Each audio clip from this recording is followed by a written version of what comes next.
तो कैसे हैं आप लोग? उम्मीद करते हैं अच्छे होंगे। तो चलिए आज का सेशन स्टार्ट करते हैं। इसमें आपका ईवीएस का 20 क्वेश्चन रहेगा, जो कि बहुत बहुत ही महत्वपूर्ण क्वेश्चन है और सीटेट का प्रीवियस ईयर सारा क्वेश्चन है। तो चलिए देखते हैं पहला क्वेश्चन। तो पहला क्वेश्चन है आपका, भारत में आदर्श रूप से वन भूमि का अनुमानित प्रतिशत कितना होना चाहिए? तो भारत में आदर्श रूप से वन भूमि का अनुमानित अनुमानित प्रतिशत कितना होना चाहिए, ये आपसे पूछा जा रहा है। कितना भाग पे मतलब वन होना चाहिए? तो पहला ऑप्शन है आपका 15%, दूसरा ऑप्शन है आपका 50%, तीसरा ऑप्शन है 44% और चौथा ऑप्शन है 33%। तो आदर्श रूप से वन जो होना चाहिए आपका 33% होना चाहिए। तो इसका राइट आंसर हो जाएगा 33%, ऑप्शन डी। चलिए नेक्स्ट क्वेश्चन देखते हैं। इनमें से कौन सा तत्व विश्व का व्यावसायिक ऊर्जा खपत का सबसे बड़ा स्रोत माना जाता है? तो इनमें से कौन सा तत्व विश्व का व्यावसायिक ऊर्जा खपत का सबसे बड़ा स्रोत माना जाता है, ये आपसे क्वेश्चन पूछा जा रहा है। तो पहला ऑप्शन है आपका नाभिकीय, दूसरा ऑप्शन है प्राकृतिक गैस, तीसरा ऑप्शन है तेल और चौथा ऑप्शन है कोयला। तो सबसे ज़्यादा व्यावसायिक खपत किसका हो जाएगा? सबसे ज़्यादा व्यावसायिक खपत आपका हो जाएगा तेल का, जो कि मतलब आपका मोटर व्हीकल में यूज होता है और मशीन सब में यूज होता है। तो इसका राइट आंसर आपका हो जाएगा, सबसे ज़्यादा आपका व्हीकल ही चलता है, तो इसमें सबसे ज़्यादा यूज हो जाएगा तेल का। तो चलिए नेक्स्ट क्वेश्चन देखते हैं। सरकार द्वारा प्रदूषण निवारण एवं नियंत्रण अधिनियम के तहत इनमें से किस गैस को छोड़ने की अनुमति नहीं है? तो अनुमति नहीं है, ये आपसे पूछा जा रहा है कि कौन सा मतलब सरकार द्वारा प्रदूषण निवारण एवं नियंत्रण अधिनियम के तहत इनमें से किस गैस को छोड़ने की अनुमति नहीं है? तो नहीं देख लीजिएगा। तो पहला ऑप्शन है आपका सल्फर डाइऑक्साइड, उसके बाद कार्बन मोनोऑक्साइड, उसके बाद क्या है नाइट्रोजन ऑक्साइड। तो ये तीनों जो है डेंजरस गैस है। तो इसका राइट आंसर हो जाएगा उपयुक्त सभी, इसमें से किसी गैस को छोड़ने की अनुमति नहीं है। चलिए नेक्स्ट क्वेश्चन देखते हैं। आहार नाल के सबसे बड़े भाग का नाम बताइए। आहार नाल के सबसे बड़े भाग का नाम पूछ रहा है। तो पहला ऑप्शन है आपका बड़ी आंत, दूसरा ऑप्शन है छोटी आंत, तीसरा ऑप्शन है यकृत और चौथा ऑप्शन है पेट। तो आहार नाल के सबसे बड़ा भाग क्या हो जाएगा? आहार नाल का सबसे बड़ा भाग हो जाएगा स्टोमक, यानी कि पेट हो जाएगा आहार नाल का सबसे बड़ा भाग। चलिए नेक्स्ट क्वेश्चन देखते हैं।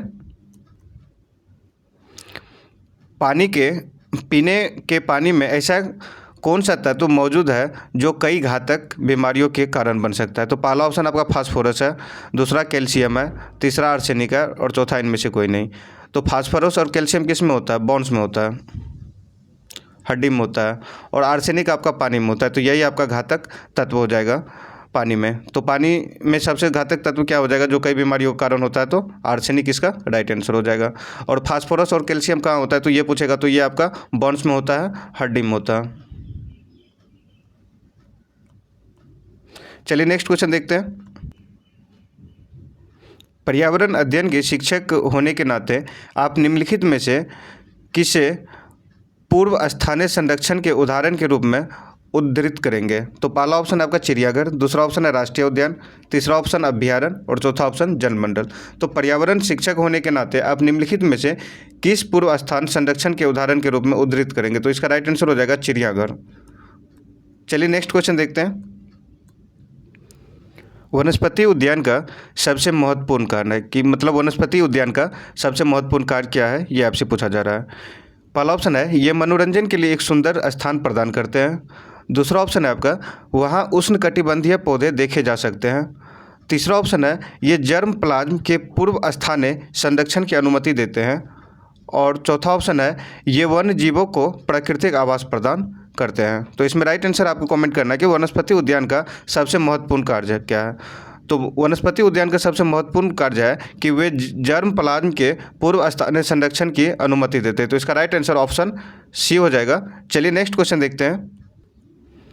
शरीर में उपस्थित सबसे कठोर पदार्थ का नाम बताइए। शरीर में उपस्थित सबसे कठोर पदार्थ का नाम पूछ रहा है। तो पहला ऑप्शन है डेंटिन, दूसरा ऑप्शन है पल्प और चौथा ऑप्शन है इनामेल और चौथा ऑप्शन है इनमें से कोई नहीं। तो शरीर में उपस्थित सबसे कठोर पदार्थ का नाम पूछ रहा है। तो सबसे कठोर पदार्थ हो जाएगा आपका इनामेल, ये जो दांत के सबसे ऊपर का परत पे होता है, तो ये आपका इनामेल होता है। तो ये सबसे कठोर व्हाइट वाला जो होता है पोर्शन सबसे कठोर होता है हमारे शरीर का। तो इसका राइट आंसर हो जाएगा इनामेल। चलिए नेक्स्ट क्वेश्चन देखते हैं।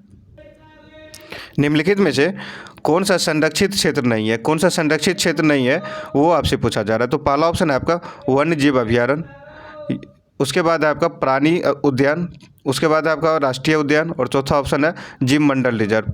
तो निम्नलिखित में से कौन सा संरक्षित क्षेत्र नहीं है, नहीं पूछा जा रहा है। तो आपका वन जीव अभयारण्य तो है, ये है, राष्ट्रीय उद्यान भी है, जैव मंडल रिजर्व भी है। तो इसका राइट आंसर आपका हो जाएगा प्राणी उद्यान। प्राणी उद्यान कोई भी संरक्षित क्षेत्र नहीं है, ये आपका राइट आंसर हो जाएगा। चलिए नेक्स्ट क्वेश्चन देखते हैं। प्राकृतिक संसाधन संरक्षण का क्या महत्व है। प्राकृतिक संसाधन संरक्षण का क्या महत्व है, ये आपसे क्वेश्चन में पूछ रहा है। तो पहला ऑप्शन देखिएगा, पारिस्थितिकी प्रक्रियाओं को बनाए रखना, यही तो इसका राइट आंसर हो जाएगा, पारिस्थितिकी प्रक्रियाओं को बनाए रखना। उसके बाद है पारिस्थितिकी संतुलन को बिगाड़ना तो होगा नहीं। उसके बाद है जैविक प्रजातियों का विलुप्त होना, ये भी नहीं होगा। उसके बाद है पर्यावरण की गुणवत्ता में व्यवधान, ये भी नहीं होगा। तो इसका राइट आंसर हो जाएगा पारिस्थितिकी के प्रक्रियाओं को बनाए रखना, ऑप्शन ए। चलिए नेक्स्ट क्वेश्चन देखते हैं। IUCN का सही संक्षिप्त नाम क्या है। तो IUCN का फुल फॉर्म पूछ रहा है आपसे कि IUCN का फुल फॉर्म क्या है। तो पहला ऑप्शन है आपका international union of conservation of nuts.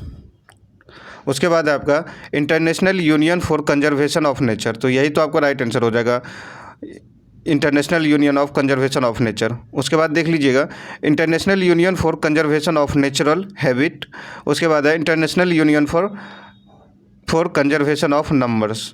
तो इसका नेचर से रिलेशन है, इसका international union for conservation of nature इसका राइट आंसर हो जाएगा, ऑप्शन बी आपका।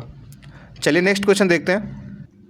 नेक्स्ट क्वेश्चन है, चूना आमतौर पर पृथ्वी में मिलाया जाता है। तो चूना आमतौर पर पृथ्वी में डैश मिलाता है। तो चूना क्या मिलाएगा, ये आपसे पूछ रहा है। तो चूना पहला ऑप्शन है आपका क्षारीय, दूसरा ऑप्शन है नमकीन, तीसरा ऑप्शन है अम्लीय और चौथा ऑप्शन है सूखा।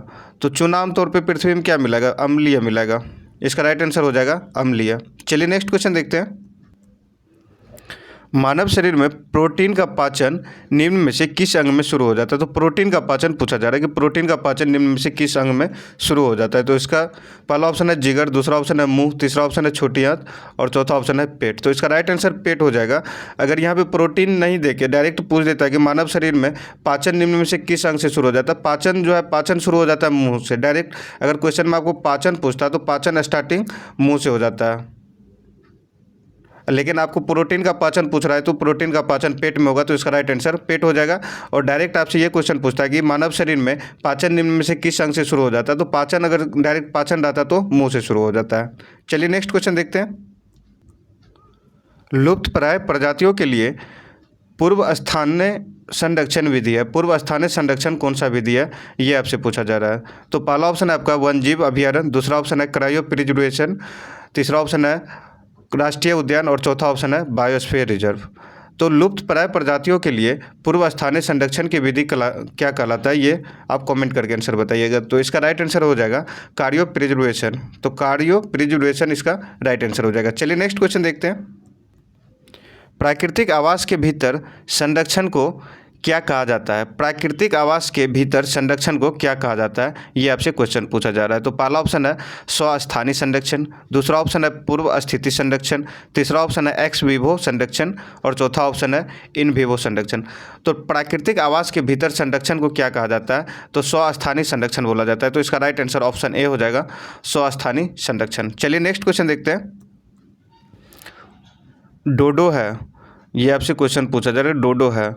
तो डोडो क्या है, एक पक्षी है और गंभीर रूप से संकटग्रस्त। दूसरा ऑप्शन है विलुप्त होने के कगार पर, तीसरा ऑप्शन है विलुप्त और चौथा ऑप्शन है विरल। तो डोडो क्या है, विलुप्त हो गया है डोडो पक्षी, अभी नहीं है। तो इसका राइट आंसर हो जाएगा विलुप्त। डोडो है विलुप्त पक्षी। तो चलिए नेक्स्ट क्वेश्चन देखते हैं। निम्नलिखित में से किस देश में सर्वाधिक जैव विविधता है। तो सर्वाधिक जैव विविधता किस देश में है, ये आपसे क्वेश्चन पूछ रहा है। तो पहला ऑप्शन आपका ब्राज़ील है, दूसरा ऑप्शन भारत है, तीसरा ऑप्शन चीन है और चौथा ऑप्शन रूस है। तो निम्नलिखित में से किस देश में सर्वाधिक जैव विविधता है। तो सर्वाधिक जैव विविधता कहाँ हो जाएगा, ब्राज़ील में हो जाएगा। तो इसका राइट आंसर ब्राज़ील हो जाएगा। चलिए नेक्स्ट क्वेश्चन देखते हैं। भारत में निम्नलिखित में से कौन सा क्षेत्र जैव विविधता का हॉटस्पॉट है। जैव विविधता का हॉटस्पॉट पूछा जा रहा है कि कौन सा क्षेत्र है। तो पहला ऑप्शन है आपका पूर्वी घाट, दूसरा ऑप्शन है गंगा का मैदान, तीसरा ऑप्शन है पश्चिमी घाट और चौथा ऑप्शन है पूर्वी घाट। तो भारत में निम्नलिखित में से कौन सा क्षेत्र जैव विविधता का हॉटस्पॉट है। तो जैव विविधता का हॉटस्पॉट कौन हो जाएगा, गंगा का मैदान हो जाएगा इसका राइट आंसर। जैव विविधता का हॉटस्पॉट गंगा का मैदान। चलिए नेक्स्ट क्वेश्चन देखते हैं। जैव विविधता के बारे में पूछ रहा है कि जैव विविधता कहाँ सबसे ज़्यादा होगा। तो पहला ऑप्शन है भूमध्य रेखा की ओर बढ़ता है, भूमध्य रेखा की ओर घटता है, पूरे ग्रह पर एक समान रहता है, अक्षांश में परिवर्तन पर कोई प्रभाव नहीं पड़ता। तो बायोडाइवर्सिटी जैव विविधता जो है भूमध्य रेखा की ओर बढ़ता है, ये आपका राइट आंसर हो जाएगा। काहे कि अमेजोन वन भी आपका भूमध्य रेखा पे ही है, वहाँ पे सबसे ज़्यादा वर्षा होता है, तो इसलिए वहाँ पे जैव विविधता सबसे ज़्यादा है। ये आज का लास्ट क्वेश्चन था। तो चलिए मिलते हैं नेक्स्ट वीडियो में।